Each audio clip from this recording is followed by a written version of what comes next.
Hi everybody, welcome to FrugalTech-Live. This is episode number 337, recorded September the 29th, 2011. Do tech companies have the God complex? We're also going to be talking about the new Amazon Kindle Fire, life with Google Docs, all that and more when we return with this week's edition of FrugalTech-Live.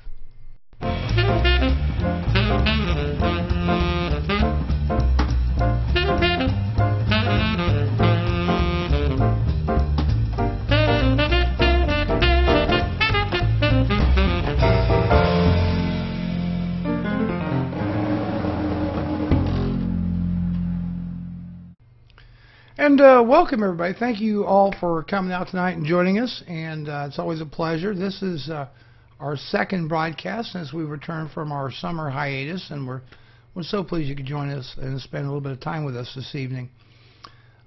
We've got some great, hopefully some very interesting topics for you. A lot of you use Gmail. There's a lot of Gmail users out there. And in the business world, there's a business version of Gmail, Google services called Google Apps for Business. We use that ourselves internally, and that consists of Gmail, Google Docs, as well as Google Sites. There's Google Video, Google Groups. There's a whole bunch of things that you get with that, and it's for your domain. So you have your own personalized email, etc. There's a free version for up to 10 users in your organization, and then there's a paid version of Google Apps. But what I want to talk about specifically is Google Docs. Documents, we in the business world drown in documents. We spend a lot of time creating our documents, sharing our documents, collaborating with documents, and I just come across a few things that I wanted to share with you tonight about Google Docs. Now, as I said, we use it every day. It's been a work in progress. That's one of the cool things about Google. They're constantly behind the scenes improving the software without me having to do anything. Just launching a browser and it's right there. It's got a whole new look now, a unified look. So it looks pretty much the same on mobile devices as well as on your PC or your Mac in a browser, which I think is pretty cool. The question is, can Google Docs replace a full-blown Office suite, such as Microsoft Office, LibreOffice, and others out there? And the answer is, and I hate to cop out, but I'm going to say it really depends. Here's the point. About 90% of the folks out there only use about 10% of the features in programs like Microsoft Word or Apple iWork, Pages, for example. Most people don't use a lot of the features. They have relatively basic word processing needs, and in that case, Google Docs works pretty doggone well. Now, if you need to do complex formatting of documents, a lot of footnotes and layout, then no, Google Docs probably is not going to be a great solution for that. And I'm talking particularly about the word processing section of the software. Here's another thing. If, however, you need to do a lot of collaboration, that is sharing documents with lots of different people, and things like versioning control is important to you, then Google Docs is going to be an excellent way to go for sharing docs. Now, there's some ways that you can work within your favorite Office suite, but yet still take advantage of Google Docs. And what am I referring to? Well, if you're a Microsoft Office user, there are several tools out there. Google recently introduced Google Cloud Connect. And what that does is it allows you to use Microsoft Word, but yet send your document up to the Google Cloud, if you will, where you can easily collaborate there with it, and it's absolutely free. Absolutely free. And that's pretty cool. But there's some problems with Google Docs that are very glaring, even in the simplest version that you would think would be there, and it's not. Let me give an example of what I'm talking about. Most businesses at one point in time or another, we have to print mailing labels. We need to send out things like birthday cards. We have form letters that we send out. The ability to quickly and easily do a mail merge in Google Docs is not there. Now, let me repeat that. It's not there. I can't just create a template, a form letter, and have the contact information from the Google Contacts flow into that. That capability is not there, and I thought, no, I'm just not finding it. And I went to the help forums, and for at least the last 3 years, users of all walks have kept asking Google, why isn't this very basic functionality there? And it is not there. Okay, but can it be done? That's the $64,000 question. Is it possible? And the answer is yes, you can do it. Now, there's a couple different ways it can be done. First, I'm going to give you the easy solution to doing a mail merge in Google Docs, and that is to have an Office application like Microsoft Word or iWork for those who would be doing that task. And you essentially export your Google Contacts into a CSV file, import them into your spreadsheet, use that as a data source, and do your merge that way. Now, that is one way of doing it. May not be pretty, but it gets the job done. Is there a way to do this within the Google environment? And the answer is yes. It also can be done within Google. Now, here's how. There is a script, and there is a scripting language in Google Apps. And there's a script, and you can email me or contact me to get the name of the script. You can Google it yourself. This is called the mail merge script. And what that will do is it will get to you a spreadsheet, which you will make a copy of and file that away in your Google Documents.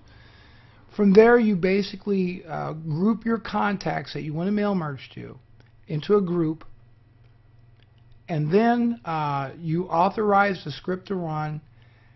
You can then import the group into this spreadsheet on the left side. On the right side will be where the body of the email will go.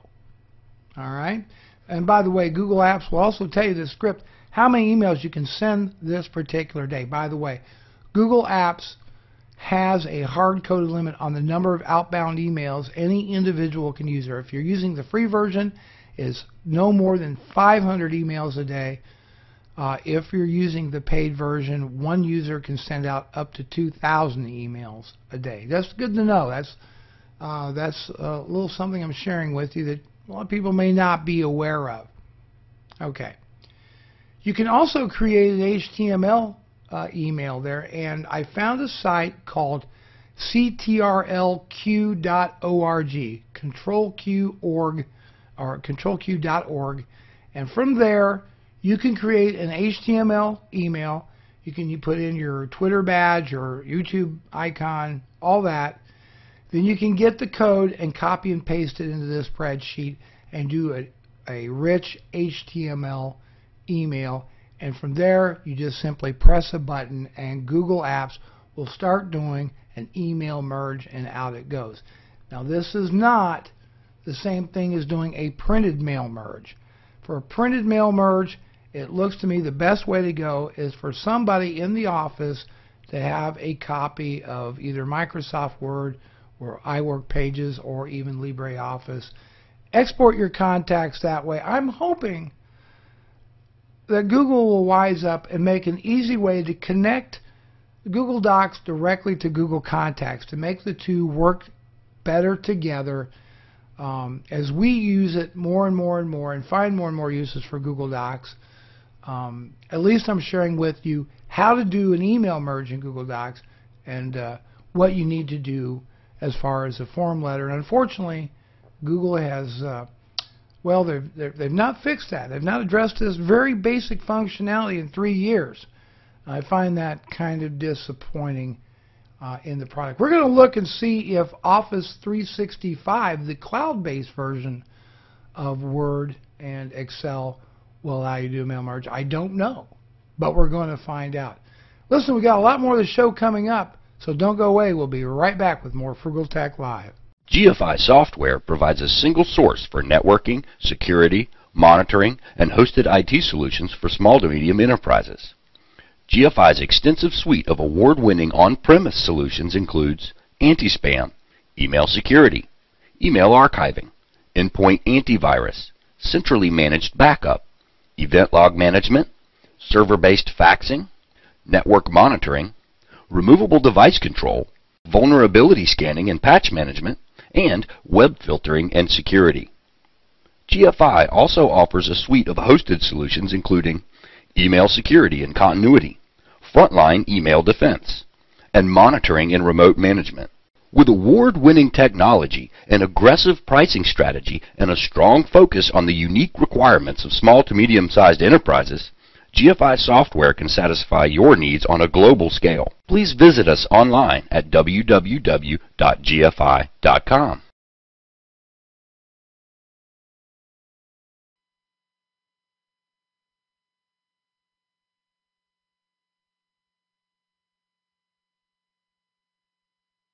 There we go. We're back, and well, again, wants to thank everybody for joining us this evening. We always appreciate that. So, what's the big news story of the day today? It's got to be the introduction of the Kindle Fire. The Kindle Fire. I have an iPad myself, the iPad 2, and a lot of viewers out there are buying iPads. Recently, a friend of mine, he's the CEO of a pretty substantial software company, was at an airport. He counted 54 people. I don't know why he did this, but he counted 54 people in the waiting area for the flight. 13 of them were using iPads. And it really made him wonder how much more market penetration does the iPad got to go. But here we've got the Android killer, the Kindle Fire. Because I say Android killer for this very reason. It's not so much a competitor to the iPad. This is the point. It's not a big-time competitor to the iPad. It's not going to be.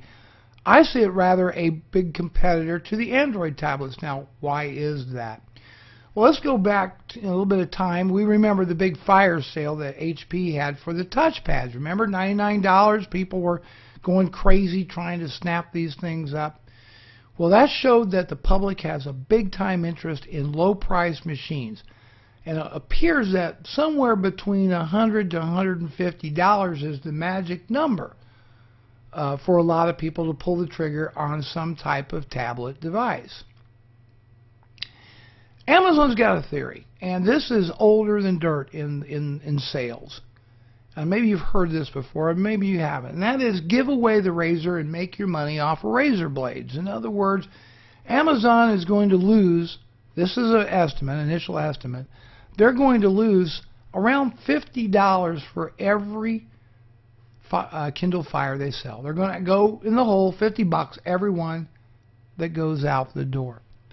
The theory being that they'll make all their money when you rent movies, buy books, purchase Amazon apps for the Kindle Fire.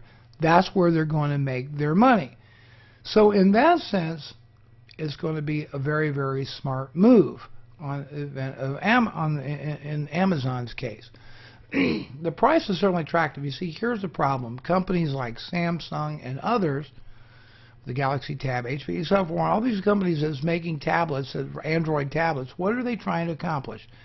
They don't have a content ecosystem. So they're trying to make their money off the hardware. They're trying to make their money off the hardware, margins on the hardware. And with something like this is a game changer.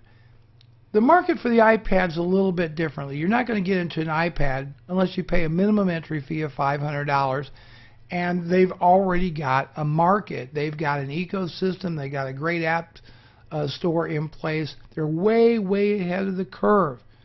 So it's not really going to be, let me tell you, the folks that, very few, I think with very little exception, most people that want to buy an iPad is going to ultimately end up with an iPad. But those who say, $500 or more is too expensive for this device, the Amazon Kindle Fire looks like a surefire winner. Okay. So after looking at this device, the same information everybody else can. Here's what I like about the Kindle Fire. Who cannot like the price of $199? Remember, we heard initially we were looking at, what, $250. So it did come in $50 cheaper than what we thought. Looking at the demo of the device, I like the easy use. I think for a lot of people, their first introduction to tablets is going to be pretty cool. How about Silk? Did you take a look at the Silk web browser? That is very slick. We could do a whole story just on Silk. Bottom line is what Silk is. Silk is a web browser reimagined. Rather than using the same paradigm that developers for web browsers have used for the last 15 years plus, where you can think of it as like an empty store, your web browser, and it's going out to stock the shelves everywhere all over the internet. Silk will utilize the cloud, the Amazon cloud, to go out and pre-fetch, pre-cache all this stuff, and so therefore that really speeds up the browsing experience. Uncle Al in the chat room says free cloud storage is good. It better be, because they're only giving you 8 gigs of memory on this thing. We're going to get into what I don't like about it. We'll get to that in a minute. Okay.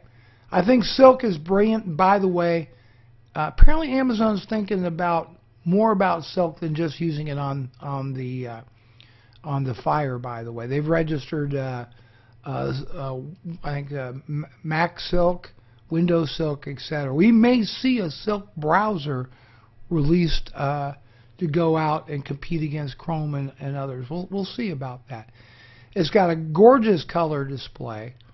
But what's the bottom line for a content consumption device? I mean, what is the bottom line for this thing? It's content, and Amazon has got a absolute killer content ecosystem right now. They really do. They've got a very killer ecosystem, which is great.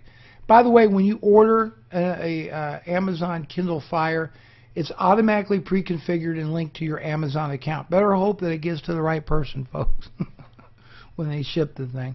So if you've got any movies, books, etc. with Amazon, those will immediately show up. And it does appear to be a pretty fast device, being that it does have a dual-core processor. Now, I wasn't able to locate the exact hardware specs on it. But now let me talk to you about what I don't like about the $199 Fire. Number one, there's not even an option for 3G capability on this unit. There's no option for it. Now, the 7-inch display. We were talking a little bit pre-show, me and Free Tech Tube, and I said, I wonder why so many third-party companies looking to make tablets are so enamored with the 7-inch display. My opinion, it's got to do something with the price of the displays. Remember, these guys are typically trying to make their money on hardware margins, so to go to a larger display must dramatically increase the price. That's my best educated guess. Who knows? Answer a question in the chat room. Is that an Audio-Technica AT2020? It is. Ding, ding, ding. Yes, it is. Side address mic. Somebody the other day said I was holding my microphone, or my microphone was in the wrong position. I explained it's the side address microphone. Okay. Here's another thing I don't like. Only 8 gigabytes of memory. Why? Because they expect you to store everything in the cloud rather than locally. Kind of like the philosophy of a Chromebook. Here's another thing I don't like. There's not a larger version available. I can't get a 10-inch Kindle Fire if I wanted one. But I'm going to use this word, yet. I did see a rumor site that suggested that a larger version of the Kindle Fire will become available maybe second quarter next year. So we will see about that. There's no Netflix app yet. Makes sense. They want you to use Amazon for your movies and television shows and not Netflix. Number 6, there's no access to the Android market. That's a biggie. This is pretty much a Amazon walled garden. Remember how people didn't like iPad and iPhone and iOS because of the walled garden? Amazon's doing the same exact thing. Finally, there's no HDMI, there's no onboard camera, there's not even a micro SD slot on this thing. These are all, in my opinion, negatives, some of which may be addressed in the future. I suspect that an HDMI port will probably come out, and maybe even a camera. We'll have to see what kind of enhancements are made to this over time. But out the gate, these are some things that really bother me. To me, a 7-inch display is going to be a little too small for me to sit and enjoy a movie of any length at all. For some reading, for maybe watching a TV show, not bad for extended use. I like a larger display, and I think the iPad has got it right. In conclusion, I think there will basically be two types of tablets that will exceed in today's marketplace. A low-end device in the $99 to $199 range, and the high-end market, which will be your iPad for the foreseeable future. So as far as other Android makers go, well, they either need to get into the content business or they need to get out of the tablet market, because they're not going to be able to sell Android tablets at the same price of iPads and sell any of them. And you know that for a fact. You just see how poorly these tablets have fared in the marketplace. That's my take on the Kindle Fire. I'd like to hear your comments and your opinions about the Kindle Fire. I'm sure that it will give other Android tablets a great run for their money. I feel sorry for you if you don't have the content ecosystem, because that's what people in the $99 to $200 range are going to buy these tablets for, is to consume content. I guarantee it. So for the last week, I have been mentioning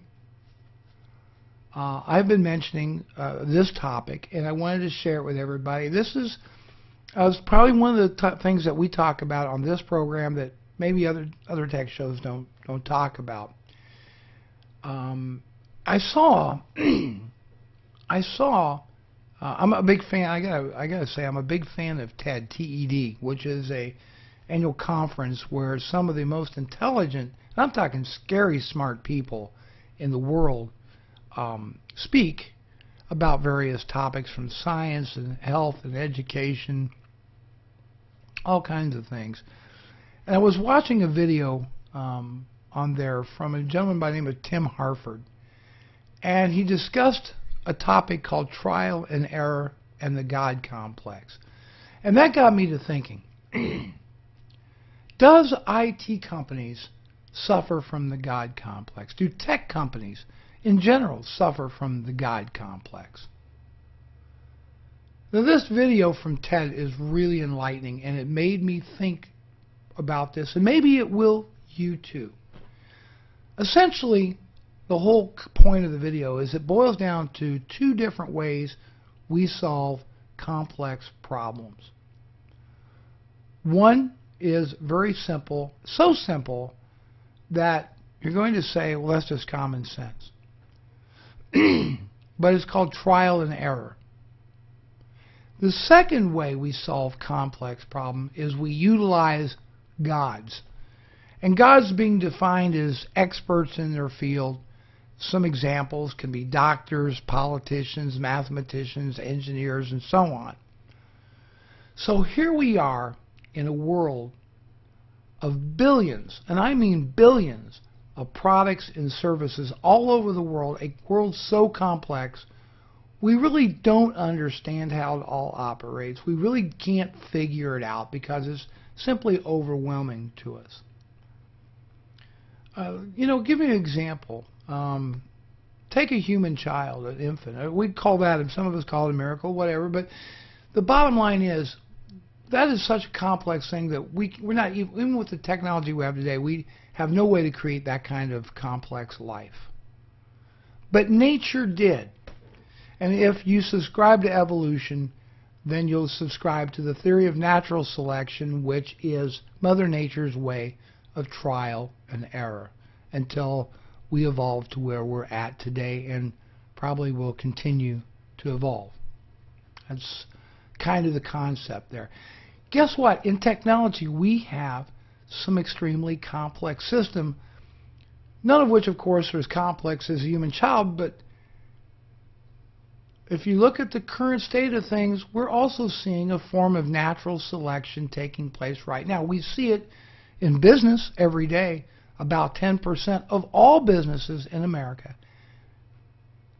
Run a grand total, take today, go a year from now, count up all your businesses today, go a year from now, 10% of those businesses will be gone, replaced with new ones. In a way, it's evolution or natural selection, survival of the fittest. And that is happening out there right now. Here's a problem. Because we know that trial and error works, unfortunately, our schools and educational system is not set up to accept that fact. In other words, when you go to school, you're given questions with right or wrong answers. That's the way it works. Excuse me, I had to wet my whistle.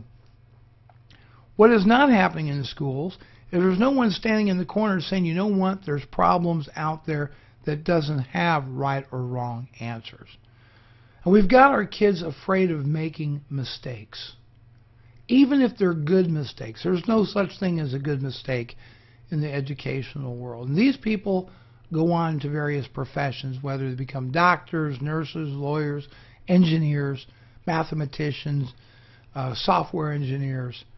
We live in that kind of world, even though some of our greatest achievements in solving problems of complex systems simply result from trial and error.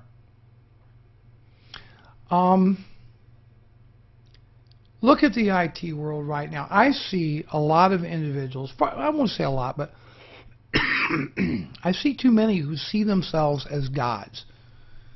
They know how to fix a problem because they're an expert in their field, even though many times their efforts to achieve success fails miserably.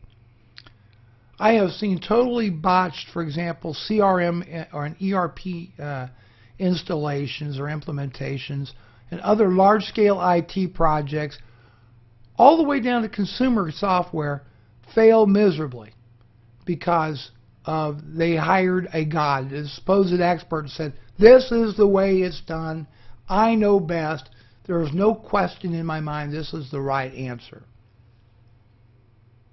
They do the same thing, when we get into the debate, which is better, Windows, PC, Macs, Linux, you have OS gods out there that lay down the law. This is what's best for you, I know it. Now why is that? Well, why are they gods? Because gods, number one, hate to admit that they can make a mistake. They believe themselves to be infallible. They don't want to admit to the fact that they can make mistakes. Look, it feels good to be a god, to lay down the law, if you will. It feels great. And we see categories of products that languish on the shelves and then disappear because of the god complex. The designers were quite sure that they were right. This is what we wanted. Come hell or high water, it was going to market. And we're seeing a case of that in the tablet market right now. We saw it with netbooks. When engineers told us what we all really needed and wanted were cheap, underpowered miniature laptops. Where's the netbook market now? The market is really very unforgiving, and Wall Street is even worse. Of course, we're also seeing a form of natural selection right now happening in the tablet space. Survival of the fittest. You know how it works? You take a product like the iPad, and you say, that's what's doing best in the marketplace. Let's make 10 different variations of an iPad, and whichever one of those 10 variations does the best, we'll take that one and we'll make 10 more variations of that one until we perfect it. That is trial and error. And in a way, this is sort of what Amazon's doing with the Kindle Fire that we talked about a little bit earlier, my opinion. Today it's the iPad, but by making variations of that and taking the best of those and so on. There will be, I guarantee you, there will be an iPad killer someday, folks. And it just might be the iPad itself, through evolution, through natural selection, through trial and error. It's really true that the answer to solving complex problems in an increasingly complex world is to step away from the gods and let trial and error, that is to say, allow for and even encourage good mistakes along the way to help solve problems. And that is today's episode of Frugal Tech Live. Join us next Thursday at 8 p.m. Eastern Standard Time for another edition of Frugal Tech Live. If you're in the chat room, stick around. We'll hang out for a little bit. Thanks so much for stopping by. Talk to you later, folks.